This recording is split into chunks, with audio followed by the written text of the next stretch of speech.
ప్రకటించువారి పాదములెంతో సుందరము, సువార్త ప్రకటించువారి పాదములెంతో సుందరము, దేవుని కలిగిన జనులు గొప్ప కార్యములు చేసెదరు.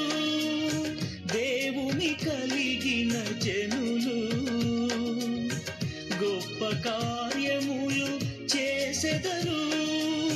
కాపరులు, సువార్తికులు, బోధకులు, అపోస్తలులు, ఉపదేశకులు, వీరే యోగ్యులు, ఉపదేశకులు. వాస్తవులారా, సహోదరులారా, సహోదరులారా, ఈ యొక్క సాయంకాల సమయంలో మీకు ఒక మంచి సువర్తమానమును మీ గమనానికి తీసుకొస్తున్నాం. అదేదనగా ప్రభువైన యేసుక్రీస్తు వారిని గూర్చిన వార్త. కాబట్టి యేసు అనగా రక్షకుడని పరిశుద్ధ గ్రంథము సెలవిస్తున్నది. యేసు అన్న మాటకు రక్షకుడు, క్రీస్తు అన్న మాటకు అభిషిక్తుడని అర్థం. ఇప్పుడు యేసు క్రీస్తు అనగా కాబట్టి ఆయన రక్షించేవాడు.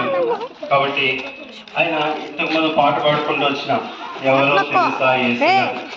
కాబట్టి యేసు క్రీస్తు వారి గురించి చాలా మందికి కొన్ని పాఠ్య పుస్తకాల్లో కొంతవరకు చదువుతూ ఉంటారు. కాబట్టి ఆయన ఈ లోకానికి క్రైస్తవుల కొరకు, కాబట్టి క్రైస్తవ దేశానికి దేవుడని, లేకపోతే ఒక వర్గానికి, లేకపోతే ఒక ఊరికి, ఒక దేశానికి దేవుడని కాబట్టి కొంతమంది చదువుతూ ఉంటారు. అయితే దేవుని గ్రంథము ఇలా సెలవిస్తున్నది. కాబట్టి దేవుడు లోకమును ఎంతో ప్రేమించెను, కాగా ఆయన తన అద్వితీయ కుమారునిగా పుట్టిన అనేది విశ్వాసముంచు ప్రతి వాడును నశింపక నిత్య జీవం పొందినట్లు దేవుడు ఆయనను అనుగ్రహించెను. కాబట్టి ఈ భూలోకమును దేవుడు చూసినప్పుడు కాబట్టి ఎంతగానో చెడిపోయి ఉంటున్నది. దానికంటే ముందు ఈ సృష్టినంతా కూడా, ఈ లోకంలో మనకు కనిపించే సృష్టినంతా కూడా దేవుడు సృష్టించినాడని మనం నమ్ముతాం. కాబట్టి ఎలాగ సృష్టించినాడంటే ఈ యొక్క సముద్రాలు, కాబట్టి ఆకాశము, భూమి, నక్షత్రాలు, సూర్య చంద్ర నక్షత్రాదులు అన్నింటినీ కూడా కలుగును గాక అంటే కలుగుతూ వచ్చింది. ఎందుకంటే ఆయన దేవుడు, మహాత్యం కలిగిన దేవుడు. కాబట్టి ఆయన మహారాజు. కాబట్టి ఆయనకు అసాధ్యమైనది ఏది లేదు, దేవుడు. కాబట్టి అలాగ ఉన్నప్పుడు ఆ విధంగానే అయితే మనిషిని మాత్రం ఒక ప్రత్యేకమైన విధంలో దేవుడు సృష్టించినాడు, దేవుడు కలుగజేసినాడు. సృష్టినంతా కూడా ఆయన కలుగజేసి కలుగులుగా కలుగజేసి తర్వాత ఆ మనిషిని మాత్రం, నరుని మాత్రం నేల మట్టితో నరుని నిర్మించి వారి నాసికారంధ్రంలో జీవవాయువును ఊదగా నరుడు జీవాత్మ ఆయనని పరిశుద్ధ గ్రంథం సెలవిస్తున్నది. కాబట్టి దేవుడు తన చేతులతో మట్టిని తీసుకొని కాబట్టి మనిషి రూపంలో కాబట్టి మనిషిని తయారు చేసి వాని నాసికారంధ్రం జీవవాయువును ఊదినప్పుడు మనిషి జీవాత్మ అయినాడు. కాబట్టి మనము కొంతమంది కాబట్టి ఎక్కడి నుండోనో కాబట్టి వచ్చినారు, కాబట్టి ఏదో జంతువుల నుంచి వచ్చినారు అని నమ్ముతారు. కానీ అయితే కాబట్టి నమ్మడానికి కాబట్టి రుజువులు లేవు.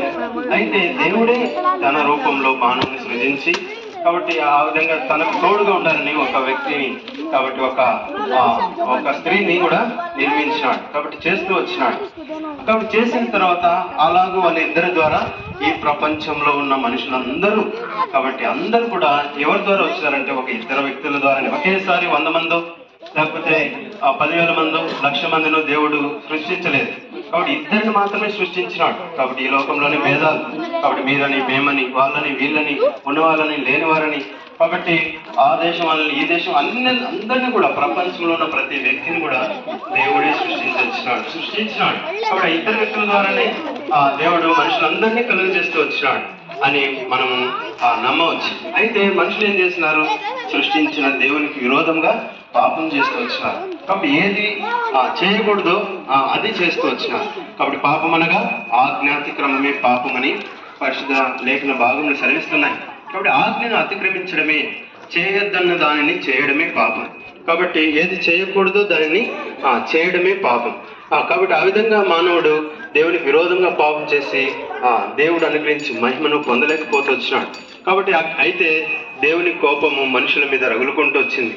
అయితే దేవుడు కాబట్టి మానవుని నశింపజేయాలంటే అంటే దేవుడే కలుగు చేసినాడు. కాబట్టి మానవుని ఆ యొక్క పాప విముక్తి కూడా దేవుడే కలుగు చేయాలి. కాబట్టి దేవుని కలుగు చేసిన తర్వాత ఆ పాప క్షమాపణ కూడా దేవుడే ఇవ్వాలి. అందును బట్టి దానిని బట్టి పాప క్షమాపణ ఎలాగో కలుగుతుందంటే కాబట్టి రక్తం. కాబట్టి వేదాలు కూడా ఇలాగ సెలవిస్తున్నాయి. కాబట్టి సర్వ పాప పరిహారం రక్తం ఆవశ్యకం, తద్రక్తం పరమాత్మైన పుణ్యదాన బలియాగం. కాబట్టి ఈ లోకంలో మానవుడు చేసిన పాపమునకు ప్రతిగా కాబట్టి రక్తము చిందింపబడితేనే ఆ యొక్క పాపము పరిహారం అవుతుంది. కాబట్టి పాపము క్షమించబడుతుందని వేద గ్రంథాలు ఘోషిస్తున్నాయి.